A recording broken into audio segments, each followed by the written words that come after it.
Hi, guys. This is Joshua Palacios with the Toronto Blue Jays, and you're listening to the Walk Off Podcast with Scott Belford and Adam Mack. Hope you enjoy. It's the walk-off with Scott Belford and Adam Mack. This ball is crushed. So thrilled to be joined today by outfielder for the Toronto Blue Jays organization, Josh Palacios. Welcome to the walk-off, my man. Thanks for joining us. Thanks for having me, man. Excited to be on. Yeah, first off, congratulations on one heck of a spring training, my man. You turned some heads. Thank you, man. Thank you. I appreciate it. Put in some work, so I'm glad everything worked out. How was the spring training experience this year? Was everyone having as much fun in the clubhouse as it looked? I thought it was a blast this year. Obviously, we have COVID protocols. Things are a little different than usual. But the core group of guys that we got here is amazing. From the guys that came in and back up to the starters every day, the guys in the league, everybody is just open. Everybody kind of has a feel for each other, knows each other. And it's an amazing environment, man. I enjoy going to the park every day. That's great. As a fan, that was one really fun thing about this spring training was realizing how much depth this team has. It is just loaded front to back. And I know you just finished playing the last game of spring training yesterday, and you're right there. You know, I mean, it seems like when it comes to outfield depth, you're kind of the next guy up. How are you feeling about 2021? You must be in that so close you can taste it kind of mentality. Yeah, we're close. We're very close now. I'm excited. Just waiting on my opportunity. Whenever an opportunity comes, I'll be ready. But the team, we have a wonderful team this year, and I'm just excited. I hope I get, at some point, a chance to contribute, help this team win some games in any way I can, because it's a lot of fun up there. It's a lot of fun. Well, that's the right mentality to have, absolutely. And obviously, everyone develops at their own speed. That's not a baseball thing. That's just kind of a life thing, right? I know. I'm a comedian, and I found out very quickly comparing yourself to others is a surefire way to just drive yourself crazy. Yeah, drive yourself right into the ground. Right into the ground, right? Success and opportunities, they kind of present themselves if you just keep working on getting better and not really worrying about what everyone else is doing. And I know you've played with a bunch of the guys on this big league team throughout your minor league career. Is that a mental hurdle that you've ever had to overcome? Or have you always been pretty focused at continuing to work on you and only the things you can control? Yeah, the one thing that I've been really working, especially with the mental coaches for a couple of years now, is controlling what I can control.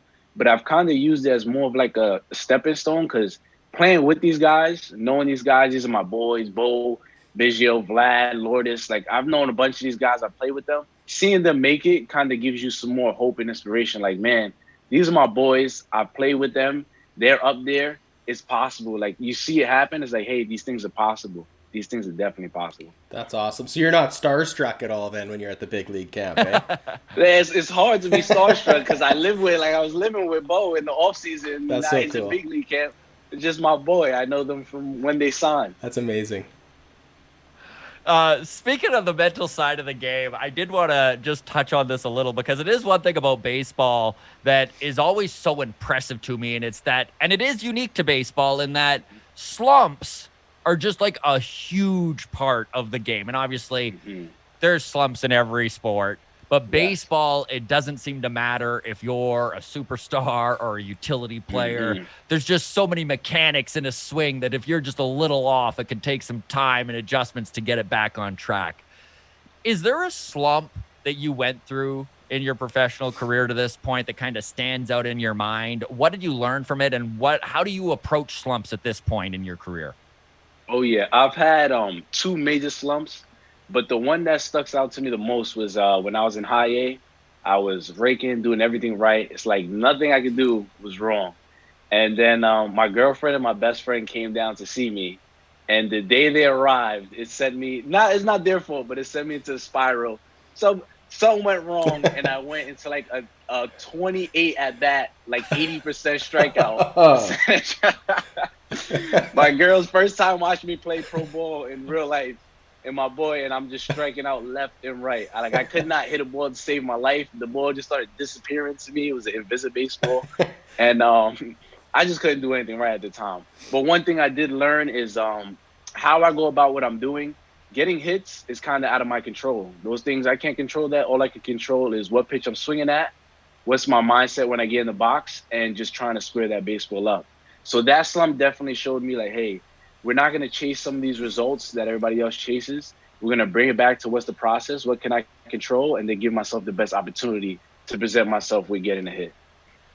Man, do I ever relate to that. It's funny what the brain does, right? You're just something you do all the time, and then all of a sudden you almost want to like validate all the work that you've been putting into something. Like I always hate when my family is in the audience when I'm performing. Yes. And even though, like they just want to be there to support and stuff, I'm like, oh man, I better be getting laughs. Or they're going to be like, what is this guy doing? Right?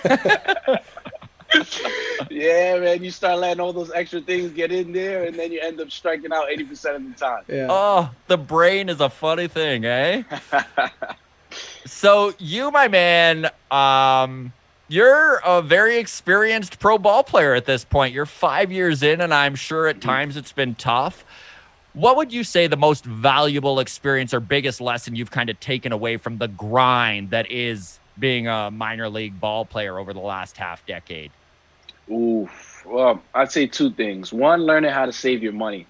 That's number one. Minor league grind, you've got to learn how to live off the minimum possible that you can experience. Like whatever the lowest you can spend is, you got to learn how to live off of that. Yeah. So now I know going forth, I'm going to be able to save my money real well. I've got a lot of tricks now.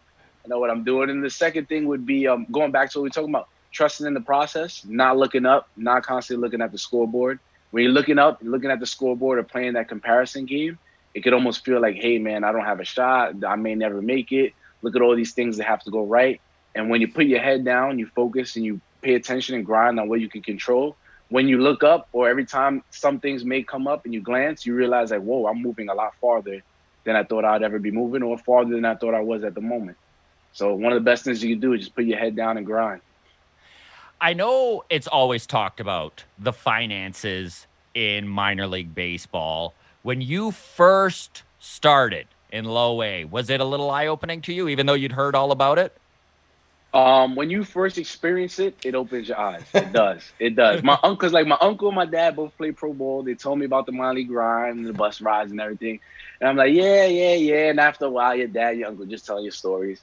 But as time grew on, it's like, wow, I'm really in this thing. And you start looking at that bank account, and it's not going up very much, and it's going down really quickly. It's like, oh, man, we're going to have to change a few things about how we're living now. It must be pretty cool to kind of go through all that and now get to the point where I'm sure you spent that time in big league spring training this year and you're like, hey, we're pretty well looked after here. Oh, yeah. It's always nice when the numbers go up. When those numbers go up, everything's a little more comfortable. You can relax a little more, eat a little better.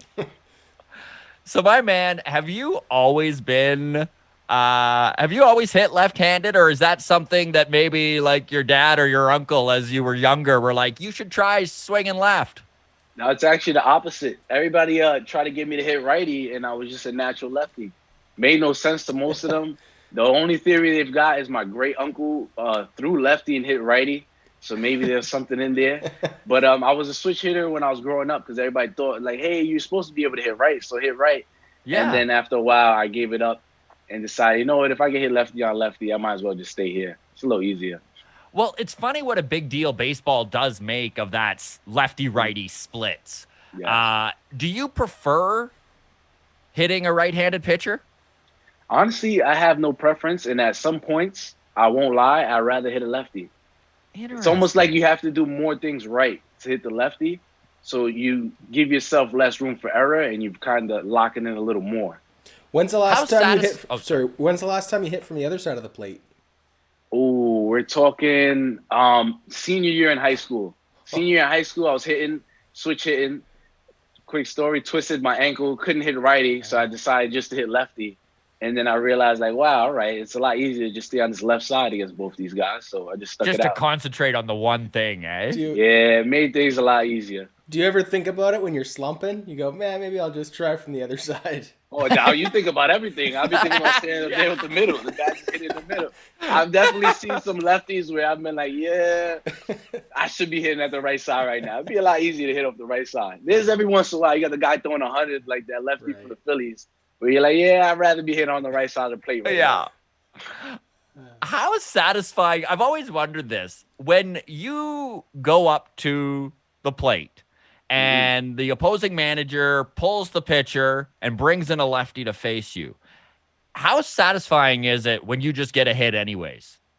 Oh, it's amazing. It's amazing when they go get the lefty because it's like, hey, at some points I'm like, thank you. You just did me a favor. I'd rather hit over this guy. So when you get that hit and you break all the baseball stereotypes and everything, the man just pissed. It's a great feeling because you did everything you could to try to get me out. You thought about it, but you still couldn't do it.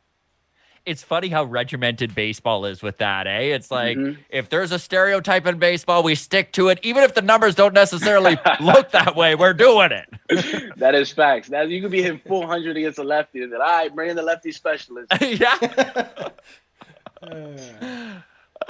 So let's go back. Let's go back 5 years here.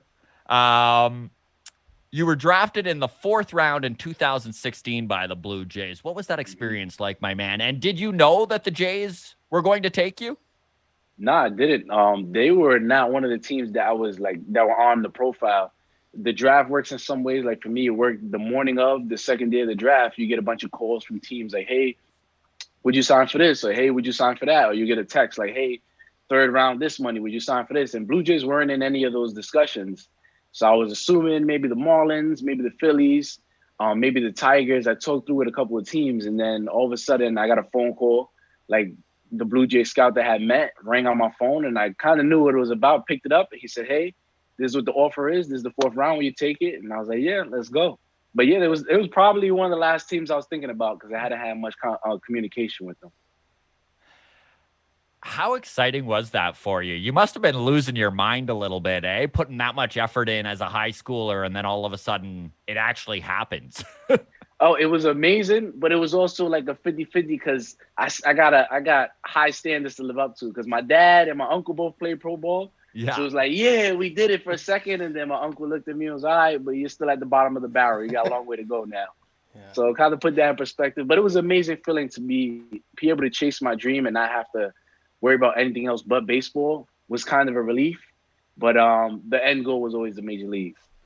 Did you consider going the college route, or did you, once you got drafted in the 4th, you were like, you know what, let's go for it? I technically got drafted out of college in the 4th round. Oh, perfect. So I did go to college, yeah. You already were doing the college route. Yeah. That's right. My apologies there, yeah. It's all good. It's all good. So it's been fun to watch you, especially the last like 10 days, man. You've been flashing the leather out in right field. How much time do you spend working on that end of your game? Like, is it kind of a 50-50 split, defense and hitting, or does it depend on what you're struggling on or what's going on? Like, what is your routine on that sort of thing?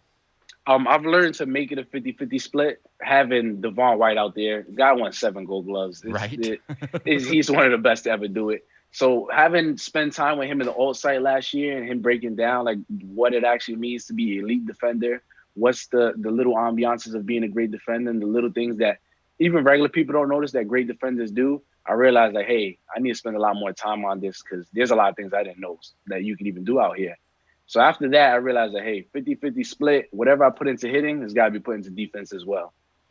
What was some stuff that he brought up? Like, I mean, number one, just to talk to Devo White would be incredible, but to pick his brain on the defensive side of the game, a side of the game that is almost overlooked by all the fans, right? If you do it well, it just looks like you're doing it effortlessly, and I know that's not the case. Yes. It's a lot of effort, there's a lot of intensity going into there. And not to give away Devo's secrets, he got some secrets in there. But he told me things about being a better outfielder by balls around the wall. Little things that we see as fans, like, oh, he just made a great play. No, this is actually a part of your defensive game that you work on, like catching balls by the wall. Being able to make adjustments on those line drives that are at your head that you want to read if they're going over your head or they're going to be under and you're going to have to make a diving play in. Learning how to read the ball off the bat was actually a huge, like, helped me tremendously. Because when you read the ball off the bat, you get a better read, and then you can have a little room for error and know where you're trying to go. Right. I guess it does help just with getting a jump on where things are, right? Yes. And then the main one that I never even thought about was learning how to take your head off the ball while you run to it. Something I never thought. As a kid, you see the ball, you run as hard as you can, you just watch it and hope you get there. Devo actually brought about like, hey, if you take your head off the ball while it's hit and you get an understanding of where it's going, you get there a lot faster. But it's also pretty hard to be comfortable, like not looking at the Then you ball, gotta find it running again. full speed toward, look up, got to find it again, then make the catch. But that's helped tremendously, That's tremendously. so cool. That's so interesting, man. It's funny because like one of the biggest assets in your game currently is the fact that you are very defensively versatile, right? Like you can play all three outfield Yes. positions, which is huge. I mean, Yes. versatility has become literally one of the most important things in today's game. But like, you That's don't a have to fact. look further than the Blue Jays for this. It's crazy. Yes. Like every single guy on that roster can play 2 or 3 positions. Easily. To the point where it almost, again, to go back to the fans' perspective, it almost seems like anyone should be able to move anywhere, which is not the case at all. Even let's talk about the outfield for a second, right? Because it is easy for people to look at it and go left field, right field, center field. The outfield's the outfield. That is not the case. How much work is it to learn all 3 positions in the outfield? And how difficult is it to move around mid-game? Let's say you're playing center and all of a sudden there's a guy brought out in the late innings and now they shift you to left. What is that like mentally to deal with? The best metaphor I give people who play video games is like if you're in right field, you're playing video games with one controller, and then you go to left field and you're playing video games with the controller backwards. All the moves are exactly the opposite. You got to run backwards, move backwards, your reads are backwards. So it seems easy when you're looking, but every position has its own ambiance. The reads has its own ambiance. There's a lot of little things in there, but the reads all change because you have a different perspective. So like right to left, you literally go into the exact opposites of the spectrum. Your reads are going to be completely backwards. And then center field, you got a little more time to read, but there's a lot more that you got to pay attention to because you got to make sure all your guys are in position. You got to make sure you can cover more ground. You got to make sure you know where all the throws are and you're letting everybody know where the throws need to be going. So there's so much. Like it seems easy, like you said, effortless, but it takes a lot of effort. These guys are working real hard to be able to play multiple positions. I can imagine even little things like how when you're playing center field, you're kind of the captain out there and you're kind of, guiding guys and taking charge. And then to, let's say, move to right mid-game or something like that, even just to like get out of that mentality. And now you're playing right field must be tricky. Yeah, it gets tricky. It gets tricky, especially with the hitters. You're seeing the ball from a different view. And then also the captain of center field, they call, like if he's calling you off, you've got to understand where you're at, what you're doing. And then one of the biggest things that people don't realize when they first go to the outfield, they bounce around positions, your perspective of where the ball's going is completely changed when you move. So you move to right and you'll see guys that are brand new in right field. They hit a ball dead center and they'll be running full speed thinking that ball's to them and it's in dead center. Or vice versa, they hit a ball to right center and the guy's kind of jogging like, oh, that's the center fielder's ball, but you don't really know where you are in the outfield. And nothing looks worse than that sort of error, too. Oh, yeah. When you're out there just, that's the center fielder. He got that. Next thing you know, the ball drops and everybody's looking at you. You're like, oh, man. What the hell? Yeah. Everybody's mad at you. Do you have a preference for outfield positions? I actually don't. I like all 3. Each one of them has their own challenges. And I look forward to each one of those challenges every time I go out there. So I'm a guy I like to challenge myself. So when I get out there, like to know that I have to do this a little better than this and this a little better than this when I'm moving around this is a fun thing for me. That's great. I know you did mention Devo. And I know also to name one coach or one teammate that has helped you in your career is going to be impossible. As with any industry, right? You accumulate knowledge from all sorts of people. But have you ever had one of those like aha moments where someone kind of shows you something and it just instantly improves your game and you're like, wow, I should have thought of this tweak or this adjustment sooner? I would say I've had some aha moments, but the aha moments don't always last as long as you would like them to. So in terms of aha moments, I've had a couple in the outfield with Devo kind of teaching me about the turn in my head. It changed my game over like a course of 6 months. At the moment, it wasn't like, whoa. But after 6 months, you see like, dang, I could do a lot more things that I couldn't do before. And now on the hitting side, I have to shout out Dante Bichette and my boy Hunter Mentz. Both of them bringing some hitting perspective things. I have some secrets in there, so I won't shout them out. But bringing some things mentally in there, like, hey, if you do this in practice or if you focus on this in practice, this will get you this result that you've been looking for. And at first, you got to buy in, like, wow, that sounds like it makes sense, but it's always easier said than done. And then after you practice it and you kind of get the feel for it, it's like, whoa, this is taking my game to another level. Like all these problems I had before, just completely let go of them now. I love that you bring him up because Dante is a guy that just his name gets brought up all the time throughout that Blue Jays organization. And it doesn't matter whether it's the big league team or whether it's any of the affiliates. Like he just gets brought up. What is it about his approach? Like obviously it's not just the knowledge he's imparting. He must have an ability to connect with guys that just is head and shoulders above some others. Yeah. Number one, he's been there, done that. So he likes to say, it's like Thomas Edison, I've failed thousands of times, so I can tell you every way you're not supposed to do it. And we connect with that because we've done it the way you're not supposed to do it plenty of times. So we're able to enjoy that. And he also makes hitting really, really simple. He simplifies it down so that it's not such a complex theory that you have to think and figure out. It just makes sense. Like he says, if you do this and you do this, you get this result. And it kind of takes away all the extra clutter and stuff that we put in our mind to make everything so complicated. Just takes that away. It's like, hey, do this and this, you get this result. Simplifying it is interesting, especially in a time in baseball where analytics is like the king. Everyone just is so worried about what the stats are saying. Are you an analytics guy? Obviously, information is a good thing as a hitter, but like you just said, sometimes just staying within yourself and keeping it simple is the way to go too. How do you view analytics? I view it as more of a reference point. So kind of to reference where my process is at. So like if this is my thought process, if this is what I'm working on in the cage, if this is what I'm working on in the game, the analytics will show me the results I'm getting from that. I don't look at kind of a forward back. So I say, hey, when I'm doing this, this, and this is the result I get. Now I want to change that. I'll change what I do in the cage. I'll change what I'm thinking about. I change what I'm trying here, and then I'll get a different result on the analytical side. So kind of getting a reference to like, okay, where are my results? What's happening? What's going about? How's it going about? But you can definitely get lost in the numbers. If you dwell too much in the numbers, you can get lost pretty easily.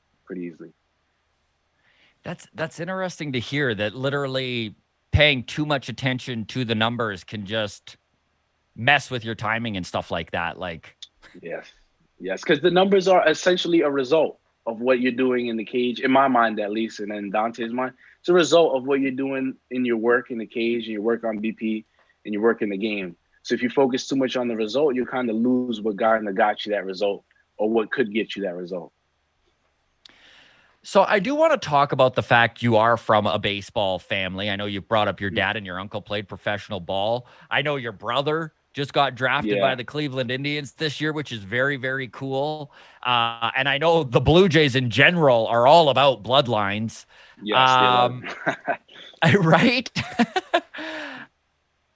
From a family standpoint, I mean, the baseball talks must just get to the point where they're dominating everything, right? Like, are there ever times at family dinner where, like, let's say your mom is like, enough?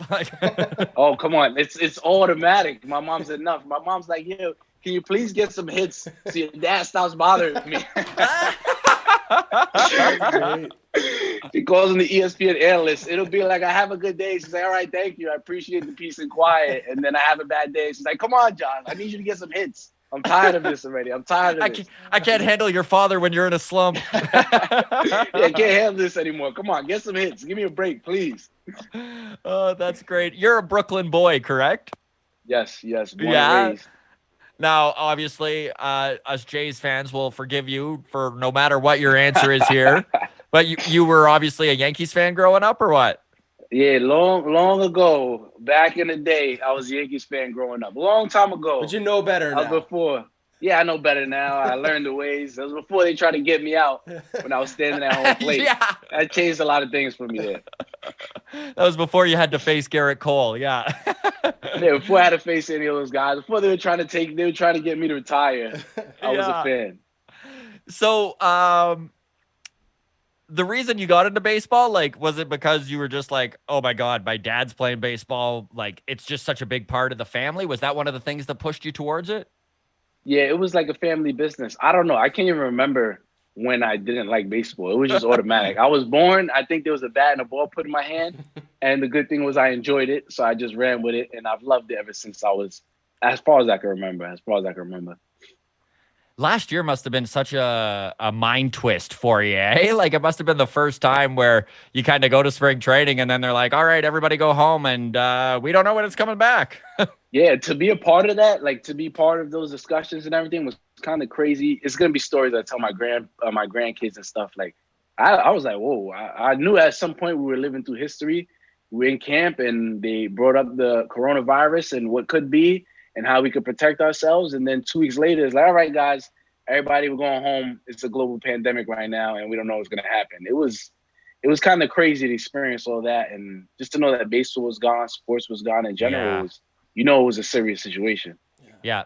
Pandemics suck is not a lesson I needed to learn. I could have just read that in a book, you know? If I could, if that could be the alternative, I would have done so. Definitely done so. Well, I know that they tried to save that year of development in any way they could with the minor league guys. I know that you were at the alternate site. I know we talked to a few guys who were, and kind of, they even were. I know when we talked to Jordan Groshans, he brought up how impressed he was at how much development he actually felt like he made at a site where there weren't really competitive games being played, right? How did you feel about your experience there? I'm gonna be completely honest here. I think that was one of the best things that could ever happen to my career in that experience there. We got you could take all the performance aspects out of what you were doing. Of course, they tracked them, but we kind of took them all out and we focused on, hey, what do you need in order to get better? And whatever that was, you could attack that every day. So if you want to steal bases, you could go to first base for 6 innings and just try to steal the base until you got thrown out, and then even you can keep getting thrown out over and over and over again until you figure something out. At the plate, you get 4, 5, 6, 7 at bats, and if you're working on something, you could fail until you figured it out, which is an aspect that's not always welcome in the minor leagues because you got the numbers accompanying them. Right. And then defensively as well, you kind of felt free to try some things that you weren't comfortable with before, because you knew if you failed, there was no consequences. Yeah, like taking my eye off the ball. First time I did it, I was about 15 feet away from the ball and it dropped. Wouldn't have done that in a minor league game, but doing it at the all-side, it was like, all right, coach knows what I'm working on. He's not going to kill me right now, and then eventually you get better at it. So you could kind of focus on specializing on a few things, eh? Yeah, you could really lock in on exactly what you wanted to work on, because if all went wrong, it was like, hey, I know all these guys. These are all my teammates. Nobody's mad, because nobody's stats are getting messed up. So everybody's, all right, we know what he's working on to the next thing. Right. You're not hurting some pitcher's ERA because you took your eye off the ball to try something new. Yeah. Oh, sorry, I lost you there for a second. Oh, that's I'm right. back now. I just said you're not hurting some pitcher's ERA because you took your eye off the ball to try something new. Yeah, I do that in a regular game. The pitcher might be like, hey, what's going on, big guy? You just gave up 3 runs. Yeah. Was there a point throughout your baseball career, and you can even go as far back as high school or whatever, where you kind of realized, you know what, maybe I can do this. Maybe I can play pro ball. Maybe I can even go all the way to the majors. Or have you always kind of had obviously you've got to have a belief in yourself right from the get-go, but have there been moments where you're like, shit, I actually can do this?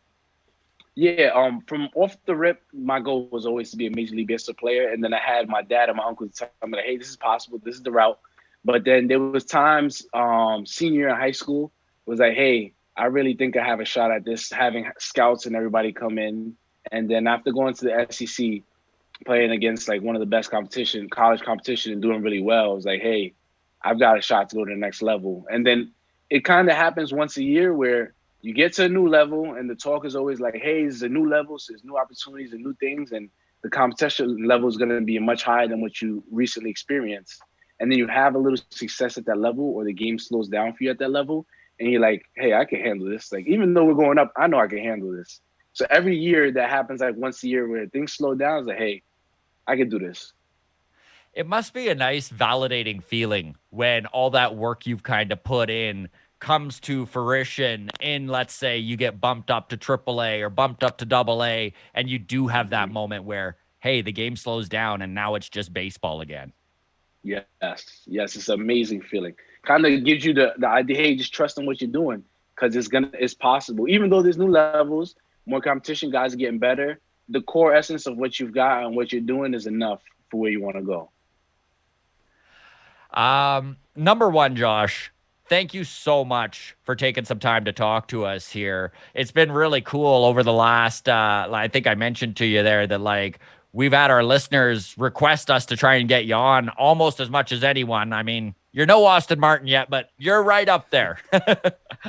uh, and I have a pile of listener questions here for you. Are you good on time? Do you have a few more minutes? Yeah, I got some time. All right. Okay, so your first question is from Lisa in Vancouver, and she says, Josh, I'm so excited you're on the show. It's been so cool watching you have such a great spring training. I actually saw you play in Vancouver as a member of the Canadians back in 2016. How did you like Vancouver? Vancouver was amazing, man. Vancouver was amazing. The 10,000, like 10,000, 5,000 to 10,000 fans a night. The city is amazing. I'm a city boy, so being able to go around the city of Vancouver, explore that, the different cultures and the food and everything there, and the fans there are like nowhere else that I've been able to play in my professional career. Like we'll be down 10 runs, and you'll hit a line drive in the gap, and you'll be stretching it for a triple, and everybody's cheering like if the game is 10-10 and you're about to win the game. I was like, yeah, this place is amazing. So in terms of my minor league career, I think that's the most fun I've had playing baseball was at Vancouver. I love that place. That's incredible. Was that your first time in Canada? Yeah, that was my first time in Canada, first time experiencing Canadian fans. I think hockey really gets you guys, like, your fandom to another level. Because it's like, over there in Vancouver, you hit a line drive and everybody's on their feet cheering, like, let's go, baby. It's not like that in a lot of other places. And I love that. I love the energy. Have you, speaking of, we'll get back to the listeners' questions in a second here. Have you been to Toronto? I've been to Toronto once for 3 days. I was able to go to Fan Fest in 2019, and it was pretty cool. I didn't get to experience the city much because we were at the park all day. Yeah. But the little bit of the city I was able to experience was really nice. Got to go to a Raptors game. That was pretty sick. Oh, that's the fans cool. also were extremely excited. There was a lot of energy, and I love energy, man. I love that. And then the city, as far as I was able to go around, it looked a lot like New York City in terms, but cleaner. And there was a lot of multicultural food and essence and stuff like that. So I'm interested in going around and exploring that. So Lewis in Toronto here is your next question. And he says, hey, Josh, congrats on an awesome spring. What are you listening to these days? And are you ever the DJ in the clubhouse, or do you kind of let other guys take the reins? Oh, thanks, Lou. And I'm a young buck, so I let the rest of the guys take the reins for right now. Yeah. But right now, shout out my peoples in Brooklyn. I listen to some Pop Smoke, some Chef G, Lecrae, KB. Shoot, I've got a lot of guys. Jay-Z on the list. Yeah. There's a whole bunch going down. But Pop Smoke's my favorite artist. R.I.P. to the guy. I'm so I was disappointed when they killed him, but I love me some Pop Smoke. So Darren in Victoria, so that's Vancouver Island. That's just the ferry ride across the way there. He says, hey, Josh, do you have any superstitions or weird routines you follow? It seems like every ball player has something. No, I don't really have any superstitions. The only thing I do routinely is I try to get my waves right before the game. So I'll get my brush, I'll get my do-rag on, I'll put it on for about 15, 20 minutes, let the hair sit down, get the waves going, and then I'll make sure my hair is ready for the game, and then we're ready for the game. Once your hair's ready, it's time to hit. Yes, it's time to hit. We are ready to go. That's great. You got your priorities in order. I love that. So Brett in Toronto asks, what is your favorite ballpark snack, Josh? Ooh, favorite ballpark snack? It had to be sunflower seeds. Everybody loves sunflower seeds. Classic, I love me some sunflower barbecue ranch or some bacon. Dang, it's been so long that I haven't had them in like a year and a half now that I think about it because of COVID. You can't be but yeah, sunflower seeds, baby. Okay, so Jen asks, when it comes to your walk-off song, how do you choose it? Is it your favorite song, or are you trying to pump up the crowd? It's usually something that gets me going personally. So I've always had a theme, a trend. I love Brooklyn and my people's from there, so I always put a Brooklyn artist on my song. So always at least be Brooklyn, New York artist, but it'll be something that gets me going, gets my mind right before I go up to hit. All right. And your last question is from Jason in Edmonton. So Edmonton's in Alberta, just above Montana.